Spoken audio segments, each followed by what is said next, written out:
Welcome to Indo Global Entrepreneurship Conclave organized by Business Connect magazine. This is Kajal Rubhal, your host for today. And as you can see, I'm sitting with my special guest, Yogita Tulsiani, a womanpreneur who needs no introduction at all.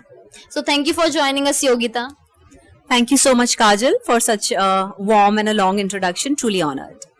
Pleasure is all mine, Yogita. So let's jump straight into the set of questions that we have prepared for you.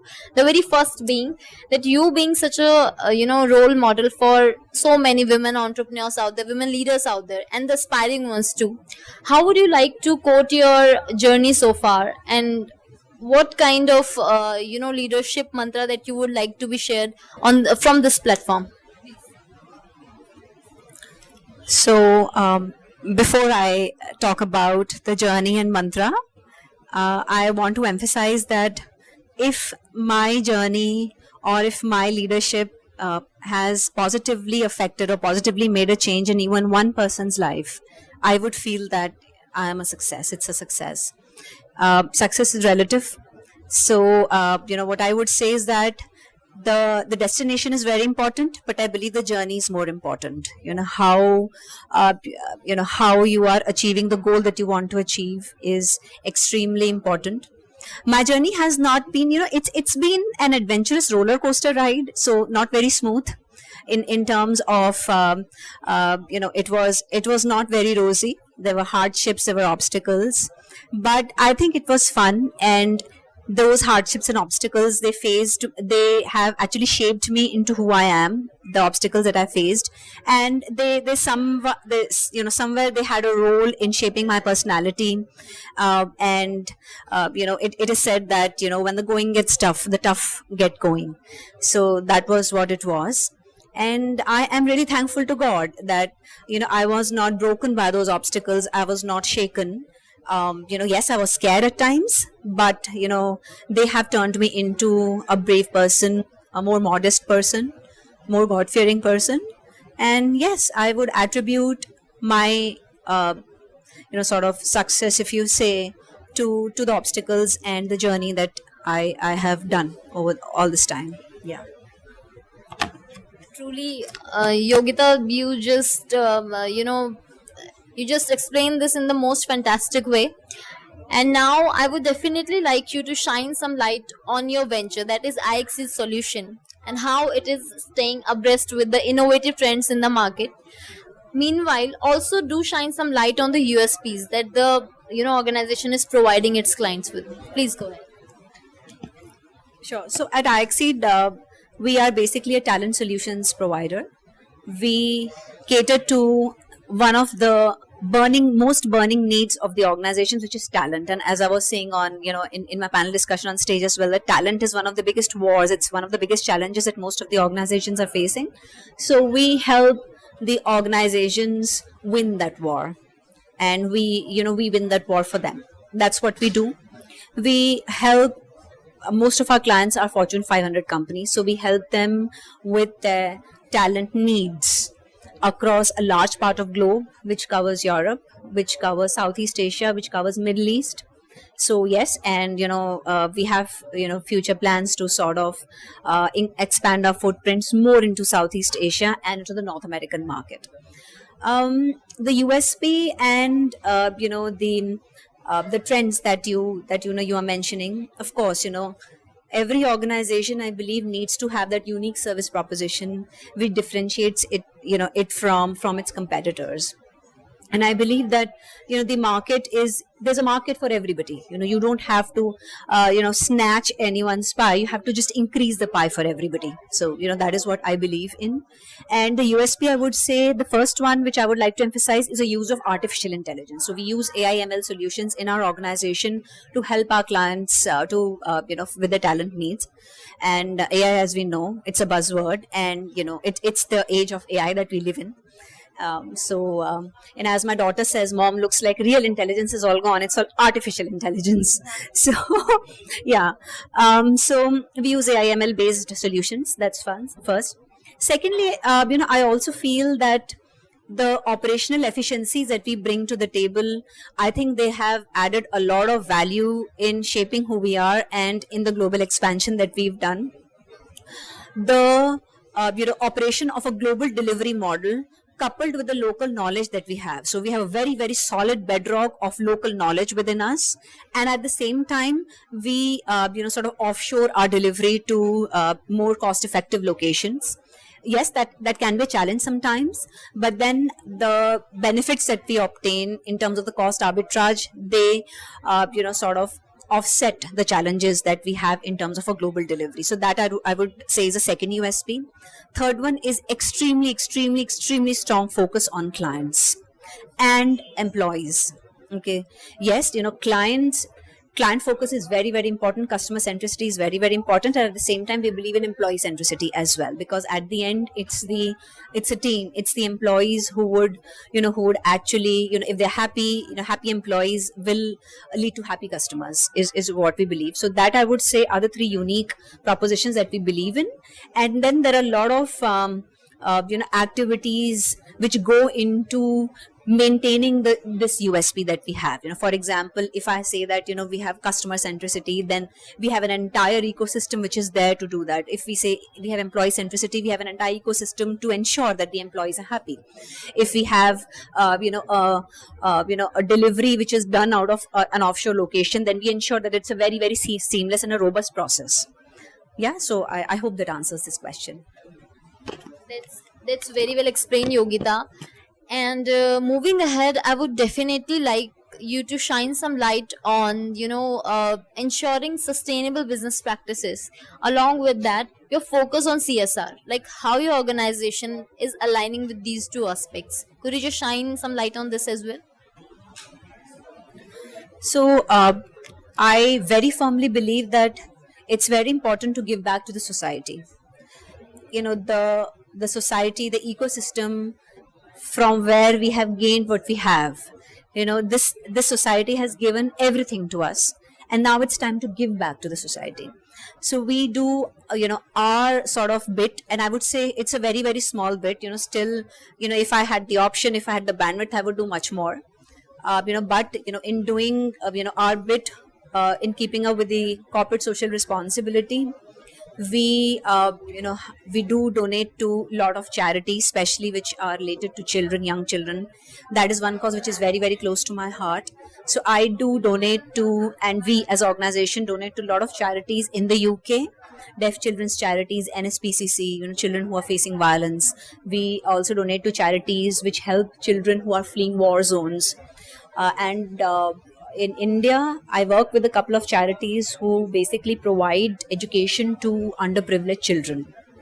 Yeah, that's one. And secondly, to charities who deal with children under 5 to provide them with basic, food, clothing, and the basic medication. We do that.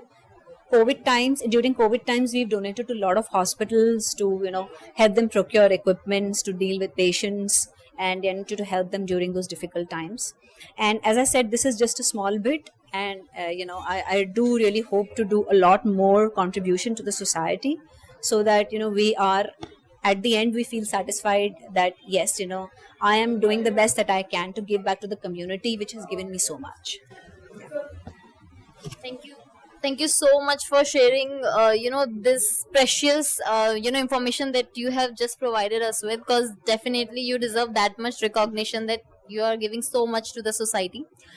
So definitely I want to ask more questions, but due to time constraint I won't be able to. So from here my friend Sunny would be taking over. So please, on to you, Sunny. Go ahead. Thank you so much, Kazal. And I have some simple questions like I would like to know, and I think the global audience would like to know. Like as you mentioned that 3 or 4 or 5 years down the line, your company plans to expand to the Southeast Asia. So what are the challenges, or should I say opportunities, that you see well at hand while you plan to execute to expand your company? So, Sunny, this is something which I was, a couple of hours back, I was speaking on stage about international expansion, international growth strategies.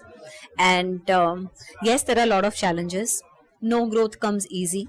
It's a big, big transition. But we are completely prepared to tackle any challenges sort of head on. And the preparation, it comes with a lot of research into the markets that we want to delve into. So for example, if you want to delve into the Americas, understanding the local knowledge, uh, tying up with the players who are established, and ensuring that we bring that competitive advantage, so that once we get into that market, we don't want to be beaten by the players who are already there. So, and to ensure that how we can be better than them. And the growth could be organic or inorganic. There are a lot of organizations which grow by doing leveraging mergers and acquisitions. So that is also on the cards, on how we would do that. And I believe it's very important to diversify in the market. One, obviously international expansion, and two, considering the changes that are happening at a global level. Like around 2 quarters back, we were Middle East, which is coming up as an extremely, I would say, lucrative economy.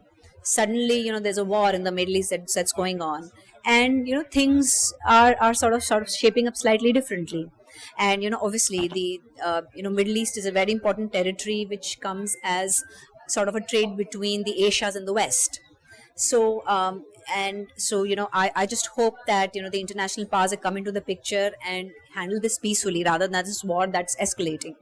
So what I'm saying is that in this such a dynamic international scenario, it's very important to not have all your eggs in one basket, and to diversify, to expand into markets. Indian market is extremely lucrative market. It's emerging as to be one of the most growing markets, which is growing at the highest pace. So that way, I would say international expansion, and the challenges that I said that come with it, in terms of understanding that local market, in terms of having that global competitive advantage, in terms of understanding the local nuances, cultural sensitivity, language sensitivity, the country risks, political risks. So all that needs to be taken into account. Yeah. Thank you so much for sharing that. I hope it's very important insights for our global audience. And in your experience in your field, what are the things that you have learned so far, as you have grown and into this particular field of yours? What are the things that you can share with us? What are the things that you have learned in your experience, and how has it been a help to the other, entrepreneurs, and to anyone that has associated with you? So I believe the most important mantra that I believe in is that never give up, keep trying. That's extremely, extremely important. And have faith in yourself. As I said, my journey was not easy. It was full of turbulences, and there were times when I wanted to give up, when I just wanted to leave everything and just give up. And staying strong, holding on during those moments, I think is very, very important. And believing in the power of your dream. So if you've dreamt something, no good or good achievement comes easy. It's not, success doesn't come easy. Not that I would consider myself as very successful or something, but what I believe is that whatever I have achieved, it's not come easy. So not giving up and believing in yourself is very, very important. I think everything else falls in place. All right. Thank you so much for the insights. I think this communication that we have right now has been is going to be beneficial for a lot of budding entrepreneurs over there. And once again, we thank you for your time, for being here. And in Business Connect, we believe that people like you has helped a lot of people, at the same time has helped Business Connect. And we would also like to know, since with your experience, we'd like to know what kind of feedback you would give for Business Connect, so that we also can improve and grow in the next event as well. So, first of all, very well done for the good job that you've done. And the experience was amazing. The entire opportunity of networking with right-minded, like-minded entrepreneurs, speaking on very, very relevant topics, getting to know others' views, other experts' views on some pertinent topics, and it was extremely helpful. It's like a gathering of great brains. So you pick up on each other's brains, you learn a lot of things. So in these 5-6 hours, I have gained so much experience and learned so much, which probably I would not have even if I would have spent 1.5 months doing my own research, probably that experience I would have still not been able to pick up so many people's brains. So it's like a conglomeration of people from so many different walks of life, people of varied experiences, not only number of experience but the kind of experience that they have. Everyone has a perspective, so getting to hear so many different perspectives, it's an extremely enriching experience. So well done. All right.